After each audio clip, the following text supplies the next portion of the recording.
Hey guys, my name is Matt Johnson, and I have good news because today, finally, I'm making a review about the DJI Mavic Pro. This has taken me forever, it feels. It's actually been like 2 months since I promised to make a review about this guy. Well, after a bunch of hassle of dealing with getting a working one, I finally have a working Mavic that I have used at several weddings, and I feel qualified and competent to make a review about. So if you're a filmmaker like me that's been on the fence of, should I buy this mini drone? Should I buy another drone? What should I do? Is this drone good enough? I hope this review will give you the answers that you're seeking. Now, just so we're clear, this isn't going to be a typical pixel peeping review where we're going over every single part of this drone and talking about all of its features, all of its capabilities, everything, because honestly, at this point, this drone has been out for a while and there's approximately 10,000 other reviews on YouTube and Vimeo dealing with that exact question and dealing with every single feature of this drone. So I don't really feel like I need to add my voice to the mix about that. What I do want to talk about, and what I've not been seeing people talk about in their reviews, is this drone good enough for commercial use? So if you're a wedding filmmaker like me, or maybe you're an independent filmmaker, maybe you film real estate or short films or anything else like that, and you've been considering buying a drone and you're like, is this drone good enough to make me money? Does this drone look professional enough? Is it capable enough? Can I use it? Is the video quality high enough for me to make money? That's what I want to talk about today. Or maybe you're also like me and you already have a drone. Maybe you already have 2 drones. Maybe you have a drone addiction and a drone fleet. I may be one of those people. Well, then you're wondering, is this drone good enough for me to add to my fleet? What makes this drone better than the Phantom series or the Inspire series? Do I really need another drone? The answer to that question is yes, you always need another drone. But specifically here, let's talk about whether you need this drone. So that's what we're going to be talking about in my review today. Now I'm going to spoil the end of this review right now and say that yes, the Mavic Pro is a great addition whether you are purchasing your first drone or you are adding it to your fleet of drones for commercial use. But if you want to know why that is, you're going to have to watch the rest of this review. So let's jump right into it. I'm going to start this review off in kind of a weird place because I'm going to talk to you about my buying experience of this drone, which I realize is kind of a weird thing to talk about in a review, but once I tell you my story, you'll be like, oh, that's really important. Thank you for telling me that, Matt. That's really great. So I purchased this drone the day after it was announced. As soon as it was announced in mid-September, they went up for pre-order. I foolishly waited for a day because I was kind of tempted by the GoPro Karma, and then I was like, what am I thinking? This is dumb. I should buy the DJI. So the next day, I pre-ordered it, and I pre-ordered it through Mass Drop, an online company that does like group buys. So they save $200, and I'm like, hey, if I can get this drone for $200 cheaper, I'm going to do it.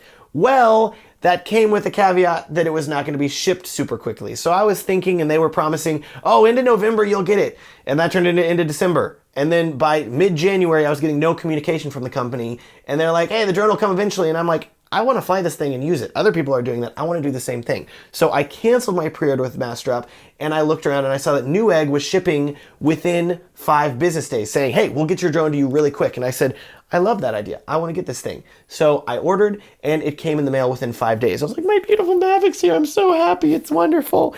But I took it out for the first flight, and I realized that the camera was blurry. Literally the entire right-hand side of the image was blurred, and this was not fixable by adjusting focus or anything like that. Literally, the camera assembly of this drone was assembled incorrectly, so it had some blur. Thankfully though, and this is my first tip for you guys, I ordered through Newegg, who has an amazing return policy. So if anything happens within the first 14 days of you buying your drone, they will immediately accept a return on it, no questions asked, and they will even cover the return shipping. They'll give you a UPS packing slip, so you really don't have to do anything except for take it to the store and to return it.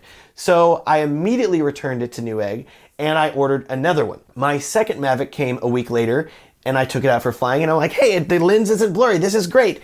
And then I realized that the gimbal was shaking, and not just a little bit, it was crazy jello shaking regardless of how I was flying. And I'm like, well, this drone's a dud too. And after doing some research, it looked like it was the gimbal control board. So I said, you know, I don't want to deal with DJI's return service, and I'm still within these 14 days, so I'm going to return this thing again and try to get another one. And at this point, I'm posting about this on my Facebook page, and people are like, Matt, you're crazy. Like, what is up with you continuously trying to buy this drone? Like, you've been through 3 attempts now, and you're still messing up? I know, I'm a little crazy. But I really did love the concept and the size of this drone and what I could potentially do with it. So I said, you know, I'm going to give them one more chance with this thing and see if they can get it right. So I ordered again from Newegg, and this guy arrived, and it's working. It's actually working. And it has, okay, it does have a slight problem where after you've been flying it for about 10 to 15 minutes, the camera will shut off mid-recording and it'll do like a reset dance where it's calibrating itself and then it goes back to recording again. It's super weird and I'm gonna have to send it off for repair at some point again, but otherwise it's fine. And I'm sure you're looking at me crazy like, Matt, return that thing right now. I know, but I wanted to make this review, so how am I supposed to do a review if I don't have a Mavic? So this is Mavic number 3 for me if you don't count the mass strap order. I'm going to send it off to DJI for repair very soon, but I still feel confident enough to make a review about it because the footage, whenever the camera isn't resetting, looks great. And that's what we're gonna be talking about soon. But just so you know, whenever you are making your purchase, my highest recommendation for you whenever you're buying this drone is to buy it from a reputable company that offers no hassle returns. So that means Newegg, that means B&H, that means Amazon. I'll have links to purchase this drone from one of those companies in the bottom down there, so you do not have to deal with the hassle of trying to ship it off to DJI and hoping they repair it within a month or two and ship it back to you. That is way too much of a hassle to deal with for something that I spent $1,000 on. I want it to work right out of the box, and I don't think I'm crazy to want that. So with this drone, if you can get a working one and you can test it, then you are golden. But now that my entire buying experience is out of the way, let's talk about the biggest thing that everybody notices with the drone, and it also happens to be the smallest, and that is the size. Because this thing is so tiny. Like, I could fit this thing, let's see here. I can almost hide it behind my beard completely. That is how small this drone is. That is crazy. It's so impressive. You can't hide a Phantom behind this thing. You can't hide Inspire. Maybe one day I'll have a beard long enough to be like, what Inspire? There is no Inspire. There is only the beard. Just kidding, I have a drone. But that hasn't happened yet. So eventually in a few years, hopefully I'll be long enough for that. But for now, let's talk about the size of this thing. And like I said, it really is tiny. I never would have thought that you could have a camera and a full gimbal on a drone this small, this soon. I envision in the future, like in the Jetson era, but not now. Like, this is crazy how small it is. And we're living in the future. This is 2017. This is happening. This is crazy. Now, all that said about this drone being really tiny, let's talk about it in the context of commercial work. A lot of people out there will say, oh, this drone isn't good enough for commercial work. You need a Phantom or an Inspire. You need a big drone. So your clients look at it and they're like, oh man, this guy's a professional. It's like putting a matte box on your camera, even if you don't have any filters. They're like, look how much more professional and big my camera looks on the set. When in reality, you don't need that. So what do you need? You oftentimes need something that is small and compact. And that is where this drone really shines. For commercial work, you sometimes need a small drone. And that is what I love about the Mavic Pro.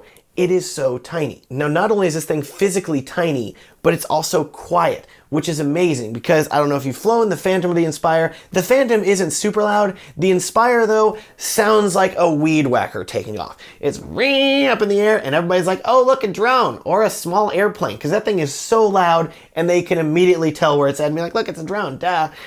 With this thing here, it is whisper quiet once you get up to a certain altitude. You can't even hear it. You're like, drone? What drone? And that is wonderful. So for example, I was shooting a wedding 2 weeks ago and I was filming the ceremony venue site. And I walked up with my little man bag here for the Mavic man bag, as it was called.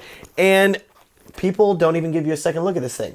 Unlike if I was, say, filming with my old Phantom, which I can grab over here, and comes in this case. So I could have walked up carrying this big Pelican case and been like, hey, just don't mind me, nothing important in here. But because I walked up to this public venue that was still open and had people going around it, and I had just my little Mavic man bag, people didn't give me a second look. And then I launched, took off and started flying, and I flew for 10 minutes before anybody even noticed me. So I'm cruising around, doing aerial shots of the building and things like that, looking really great, and nobody noticed. Finally, after 10 minutes, this little kid's like, look, a drone! And all these people are like, oh, a drone! And then I kid you not, somebody yelled, call the FAA, followed by another person yelling, it's the Russians! Which I am not Russian. I am not filming things like that. Do not worry. Okay, excuse my accent. That was terrible. But my point here is that for 10 minutes, I had nobody looking up, nobody pointing, none of that sort of weird, unnatural stuff that happens whenever you normally fly a drone. I want natural movement of people. I don't mind people being in my shots. I just don't want them to be like looking and pointing like, look, it's a drone. So by me having this smaller, quieter drone that's dark colored so people can't see it as well, and it's quiet. Nobody noticed me for quite a while. And then I was able to land and put it back into my man bag and then walk out like, oh no, there's no drone here. What is that? It definitely wasn't me. And then it was fine. I was perfectly legal to be flying, but because I didn't want to deal with the hassle of interacting with other people that always come up, is that a drone? What kind of drone is that? You're about 50-50 for a positive or a negative interaction at this point right now. Either people are like, quit spying on me, or like, that's so cool, I want to buy one. So, by having this drone, you can be stealthier and get the shots that you want incognito, inconspicuously, which I'm a big fan of. So if you are flying your drone in a sensitive area, and I'm not saying that you're flying in any place illegal or anything like that, ideally you have your Part 107 license, you are not flying near an airport or anything like that, you are just flying in an area where there are some people about and you know that they may be like, hey, what are you doing over there? And then they're gonna confront you and you gotta deal with that when you're trying to be creative and get some great shots. The benefit of this drone is that because it's so stealthy, you don't run into that risk as much of people bothering you, harassing you, wanting to even talk to you friendly like about the drone. Because this thing is so small and stealthy, you're not going to deal with that as much. I would call it the ultimate stealthy run and gun drone. Another benefit of the Mavic is that it's really quick to set up and be ready to fly. So it already has the propellers on it. All you have to do is take off the bubble level and the gimbal lock, do a quick calibration, and you're basically ready to fly. So a week ago, I was driving out to another wedding, and it was this beautiful sunset, and we're driving along this ridge line, and there's this beautiful valley below with all these trees, and I was like, man, this would be such a pretty drone shot. And then I realized, wait, this can be a drone shot. I have the Mavic. I can set this thing up in 2 minutes and be ready to fly. So I told my wife, hey, I'm gonna pull over. So we stopped in a little rest area, and I launched the drone in 2 minutes, and I was getting some beautiful footage of the sunset, which wasn't for any commercial project, but it was just super pretty and cool. And what I want you to think about is that if you're filming a wedding or another commercial event where you don't have a lot of time and you say, man, that'd be a cool drone shot, you can set this thing up within 2 minutes and be ready to get that drone shot. You're not taking out your Phantom case here and pulling out the drone and like doing the latches and taking out the propellers and then getting it all ready to fly. No, this thing is already ready to fly so quickly and so efficiently. And oftentimes when you're filming run and gun events like a wedding, that is the difference between getting the shot and missing the shot. And I prefer to always get the shot if I can. On to build quality. And you may think this drone is cheaply made because it's small and made of plastic, but this thing is honestly built like a tank. It's quite dense feeling for how small it is, and it has a nice sturdy feel in the hand. Honestly, the weakest part of it is the gimbal, but because it has the protector and the guard, you really don't have to worry about it breaking. And you can tell the DJI put a lot of thought into you being able to throw this thing into a bag with you while you're traveling and not worry about it being damaged or broken. The remote for the Mavic is really solid too. This thing honestly looks more like a video game controller than an actual remote, which is actually really great for that incognito feel. So 2 weeks ago, I was filming another wedding and I needed to get some shots of the groomsmen driving on a go-kart track. And so I said, well, I want to get some aerial video. So I launched from a gas station that was really close to the go-kart track. And I set up my Mavic, got it flying. It took off across this field. And about this point, the owner of the gas station came out to like throw some trash away. And I was like, oh no, he's gonna see me. And then he looked at me and he just waved friendly and walked back inside. And I'm like, well, he didn't see the drone. And for me holding this thing with my phone here, honestly, it looks kind of like I'm playing a video game or something like that, like just playing a game. He probably thought I was one of those, you know, whippersnappers playing Pokemon Go or something like that, catching a Pikachu. So honestly, he didn't interrupt me at all and he didn't care. So even the remote controller is doing a good job in keeping you incognito whenever you're flying. Now on to the big one, image quality. And I'm sure a lot of you are like, Matt, I've been reading about this drone online and the stuff I read said that the build quality is beautiful, but the camera sucks. This thing is terrible and it should not be purchased. I should buy a Phantom or an Inspire. And I don't know why I'm using a country accent for you, I'm sorry. But what I do know is that from my experience, this drone's image quality is on par with the DJI Phantom 3, which is a drone that sold like hotcakes, and there are still many, many thousands upon thousands of people using that drone every day to capture beautiful cinematic imagery. So the people that say, oh, this drone has a low bitrate codec and it's not good enough for cinematic imagery, this has the same bitrate as the Phantom 4 and the Phantom 3. This has the same quality codec and it has just a different lens on it. So This drone is capable of getting beautiful cinematic imagery once you know its limitations. So if you want to film beautiful videos with this drone, I have 5 tips for you now that will help you maximize the cinematic capabilities of the image of your Mavic Pro. And we're going to go through them right now. First recommendation for you guys if you want to capture beautiful imagery with this drone, and that is to take off the dadgum bubble guard. I have read way too many comments online of people saying, should I leave this on? I'm going to leave it on. No, because this guy is not made for you to film through. You can see the reflections on it. You can see that it's a piece of plastic. And whenever you are introducing another piece of plastic in front of this camera, you're going to end up with flaring, you're going to end up with not as sharp of an image, and it's not going to look as good. So why would you fly with this thing on unless you're in like a snowstorm, which you probably shouldn't be flying anyways if it's a snowstorm, let's just be honest. So take this guy off. Second recommendation for you is to begin shooting in the D-Log picture profile. And I know up till about a month ago, everybody was like, don't shoot in D-Log, it's terrible, it's way too compressed, it looks awful, it's way too much work to grade, don't bother with it, shoot in D-Cinelike, or shoot in Art, or any of these other options. I will say that used to be true, but in mid-February, DJI released an update that fixes D-Log. It has widened the dynamic range, it doesn't look nearly as flat, it doesn't look as muddy. It can result in some truly beautiful images if you do a little bit of grading. And I hear you saying, Matt, I don't want to grade my image. I just want to shoot it direct out of camera and then put it on YouTube, and I don't want to have to deal with any sort of color grading. What I will say to you about that is that if you shoot in D-Log, you will have a wider dynamic range and more room to adjust your image in post. So I would highly recommend doing it even if it takes a little bit more work. Also, you can just slap a LUT on it and that will bring it back to a pretty look without you really needing to do a ton of work. For me, because I shoot with the Sony a7S II, which I have a review about, which I'll put a link up there in the corner and down in the description, and because I use a flat picture profile whenever I'm shooting with it, which I also have a video about, which will be up here and in the description, I prefer to shoot with a flat image. That way I can match all of my cameras more easily. So having the ability to shoot with a flat image on the Mavic is going to enable me to match the Mavic camera more closely to my a7S II camera without any issues. Now I am planning on making 2 more videos about this in the future. One of them about my exact picture profile settings that I use with the Mavic, and another about exactly how I grade my Mavic footage. But for now, because I'm still testing that and this drone is still really new to me, I don't feel comfortable just making a video and being like, here you go, hope it looks good, if I'm not really confident in how it looks. So once I do that, you can expect 2 more videos about that in the future at some point. Moving on, third recommendation for you guys to get better cinematic imagery out of this drone, and that is to purchase some ND filters for your drone. In my case, I've purchased the Polar Pro Cinema Series Vivid with Polarizer filters, and they have been great. They come in ND4, ND8, and ND16, and they're going to do 2 things for you. First, the polarizer is going to make all of the greens and the blues pop because it's going to remove a lot of reflections from your image, and your colors are going to look way better. And this drone needs all the help that it can get.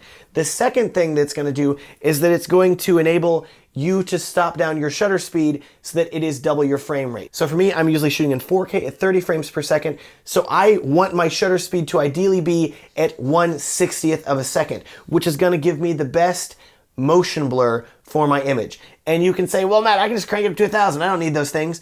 I can tell you that to the human eye, the motion blur will look more pleasing at 1/60th than it will at 1/1000th.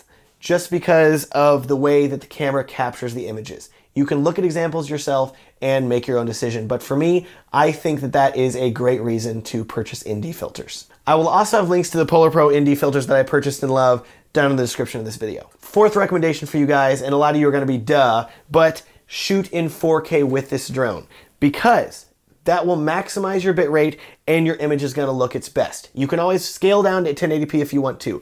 I will say though that after testing, shooting just 1080p in this drone does not have a high enough bitrate. Once you start shooting trees or leaves or anything with any detail at all, the image is really going to start falling apart. So I'd highly recommend shooting in 4K and scaling down to 1080p if you need to, or keeping it in 4K ideally, because hey, 4K is the future and it looks beautiful. My 5th and final recommendation for you guys, and a lot of you are going to be like, well duh, Matt, but I have to say it, is I would not recommend shooting with this drone at night.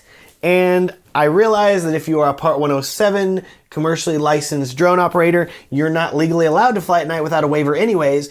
But for those of you that want to attempt flying at night with this drone, I will say that the camera and image quality do not hold up well, even if you're like, well, I got some street lights and I want to get the cars. it's not gonna look that good because the image falls apart and it does not have that low light capability that you're looking for to really be able to crank up that ISO without the image falling apart. I'm sorry, if they could mount the A7S II to this thing somehow, just dangling, like taped on, I would fly it. It'd look beautiful, it'd be amazing, but this drone cannot handle that. So, if you want better night video quality, I would look at the Phantom 4 Pro or I would look at an Inspire because those guys have bigger sensors, better cameras, and they're gonna enable you to get that low light footage. But for this guy, now that I've told you a lot of the limitations of it and I've given you some good recommendations for how you can fly it and get some beautiful cinematic imagery, I think that you're gonna be very happy with the image that you're getting out of the Mavic Pro. Speaking of good image, the Mavic Pro's software in the DJI Go app actually has a ton of features to help you get more cinematic shots. And the two of them that I use most often are tripod mode and cinematic mode. Tripod mode will slow down all of your movement of the drone to just creepy, crawly speeds. But the benefit of that is that if you're flying in an enclosed space or under some trees or in a forest or you're worried about hitting something, it will move very slowly, enable you to get some beautiful shots at a very slow speed. It's also really helpful, I've heard, for filming drone time lapses, which I've not had a chance to experiment with, but I will soon, I promise you. The second mode that I use, cinematic mode, does not slow down the drone as much as tripod mode. It's not gonna be creeping around. What it will do is that it slows down the rotation of the drone and it provides a smoother ramp for whenever you are accelerating the drone and slowing the drone. So the benefit of that is that say that you're following the wedding couple as they're walking through a field and you're like, this is a beautiful drone shot, and then they stop suddenly. If you stop the drone suddenly, it's gonna go and they'll just kind of stop and the image doesn't look as pretty. But with cinematic mode, you stop and you let go of the sticks, and instead of it just going, it will gently come to a stop. The benefit of that is that your image now has just a beautiful cinematic slowdown without you needing to do anything. The con of that can be if you're flying in that mode and you're like, a tree! And then you're like frantically trying to take it back, the drone will be like, gently float into the tree. And you'll be like, no! So be aware of the pros and cons of cinematic mode. I use those two modes extensively. I have not experimented a ton with the other modes, so I'm not gonna touch them in this review. And like I said, there are 1,000 other reviews going through all the modes on YouTube, so you can watch those if you want. But for me, if you're wanting good cinematic imagery, the tripod mode and the cinematic mode will get you some great images. Alrighty, last thing we're gonna talk about in this review, and that is battery life. Specifically, how long do these guys last whenever you're flying? Depending on things like wind and your flight speed and how acrobatic you're getting with your maneuvers, I would expect 20 to 25 minutes per battery charge. Especially if you are stopping at 30%, which I would recommend, and then returning to home and putting another battery in. That 20 to 25 minutes is plenty of time for you to stop, take out the drone, and get some beautiful cinematic shots of a wedding venue or anything else that you want to film for that matter. That said, flying a drone is addictive, and I would definitely recommend buying the DJI Fly More combo of this drone, which comes with 3 batteries, the beautiful man purse, and a battery charging hub, which is honestly one of my favorite things ever. Because before, with my Phantom 2, if I wanted to charge my batteries before a wedding day, I would need to charge each one individually. And yes, sometimes I would forget, which would lead me to needing to set my alarm in the middle of the night to swap batteries. So wake up at 3 a.m., that battery's charged, plug another in, go back to sleep immediately. Wake up again, do the same thing. It sucked. So by this thing having a charging hub where I can charge up to 4 batteries in a row. It will not charge them all at the same time, unfortunately, but it will charge them in sequence. So the highest charged one will be charged, then the less charged one, then the less charged one, all around until they're all 4 charged. So that will save you a ton of time if you set it up the night before a wedding or the night before a video shoot. And whenever you wake up, all of your batteries will be charged. Total lifesaver. So with all that said, it's time for conclusion of this review. And I hope that everything I've said at this point has helped answer the 2 questions I asked at the beginning. Namely, is this drone good enough for commercial use? Yes, I totally believe so. And is this drone worth purchasing if you've already owned a Phantom or an Inspire? And I'm gonna say yes to that as well. Wholeheartedly, actually, because I find that this drone is perfect for certain circumstances where the Phantom or the Inspire are just too big. For example, next month I'm going on a trip to Iceland, and I am so ridiculously excited because not every creative person has been there yet, so I'm not the last one, thankfully. But I want to bring a drone. And my choice is either to go to the airport and check this case and put my Phantom 2 inside it, or cut the foam and carry my Phantom 4 Pro, or I can just bring this guy and take it in my carry-on with my A7S II, with my lenses and all my clothes in a backpack. I can have a drone with me ready to go at any time. And I don't have to worry about checking it and dealing with travel issues and it getting lost or anything like that. This drone can stay with me, which makes me so happy. So if you are a traveling filmmaker and say that you go and film a lot of destination weddings, or you travel a lot for work and you're filming a lot of aerial video in a lot of different places, and you don't have time to strap down and bring all the big gear, this drone is an amazing run and gun drone for whenever you need to get quick shots that still look really good under the proper conditions. On top of all that, and like I said earlier, because the size of this drone is so small, it's unintimidating. Unlike the Inspire, where you take off and somebody looks at you and is like, hey, that guy's flying a drone. Looks like he's commercial. Let's go see if he has a permit. Let's call the cops. You don't have to deal with that with this drone nearly as often because it is so small and compact. People look at it, oh, it's just a toy. He's just having fun. They don't know that you're capturing professional, beautiful cinematic imagery, and they don't need to know because it's not their business. But with this drone, you're not going to be harassed as much by the public, hopefully. So I hope you can see now that drones are kind of like Lay's potato chips, and that their slogan is you can't have just one. And I think that totally applies to drones as well, because honestly, there are now drones for different use case scenarios. Before, if you were starting out, you'd buy a Phantom because that's the best drone and it's the best starter drone, so buy that and you'll be happy. And then once you have a big shoot and maybe you need raw video or something like that, buy an Inspire and then you have your two drones and you're happy. But now the Mavic is here. And so if you are a traveling filmmaker and you want something smaller footprint where you're not getting harassed by people, then use the Mavic. But if you need better image quality, buy a Phantom 4 Pro. And if you need raw video, buy an Inspire. Now you have 3 tiers to jump from. And I think that's really cool. I'm so happy that it's now perfectly acceptable to own an entire fleet of drones. Buy the Phantom 4 Pro and the Inspire 2 for their beautiful image quality, and buy the Mavic Pro for its incredible size. And if you don't know which one to buy all 3. I'm just kidding, you don't have to buy all 3. And honestly, I would say that if you are starting out as a filmmaker and you're like, Matt, which drone should I buy? I haven't bought a drone before. Buy the Phantom 4 Pro. It's $1,500, so it's gonna cost you a bit more than the Mavic, but the image quality is so good on that drone. I just got mine last week, and I love it. And I will probably do a review about that at some point. If you guys want one, let me know. You can leave a comment. But for now, we're talking about the Mavic. And I think as far as size and portability and drone size to image quality, this thing is incredible. And hey, now that the Mavic Pro is finally shipping with reasonable shipping times, and they're not back-ordered till infinity, this is really the best time to pick one up. Thanks so much for watching. I hope this video has been helpful to you and given you some great insight into whether you should purchase one of these Mavic Pro drones. As a side note, if you are interested in getting your commercial license for flying a drone in the United States, you have to pass a knowledge test, which I took and passed. And I made a video all about how to study for and pass the FAA's Part 107 knowledge test. And I'll link to it up here and down in the description if you want to check that out too. As always, if you have any questions or comments, please feel free to leave one below or get in touch with me through my website, WhoisMatt.com. It is also a huge, huge help to me if you would consider liking this video and subscribing to my channel so you can watch my future videos as well. Also, as a reminder, I'm offering personalized one-on-one filmmaker consulting. So if you want to sit down and talk with me about, hey, the Mavic Pro, or you want to talk to me about wedding filmmaking, you want to talk about the business side, marketing, how to get more clients, how to charge people well, how to make more money doing it, I would love to talk to you about that or anything else that you want to talk to. You can check that out at WhoisMatt.com/consulting. And lastly, you can check out my wedding film production company, Filmstrong Productions, at filmstrong.com. And yes, I will be uploading wedding films soon featuring footage that I shot with the Mavic Pro. So if you want to see those and see them actually used in a commercial environment, hey, this is coming. It's going to be awesome. Thanks so much for watching, and I hope you have a great day.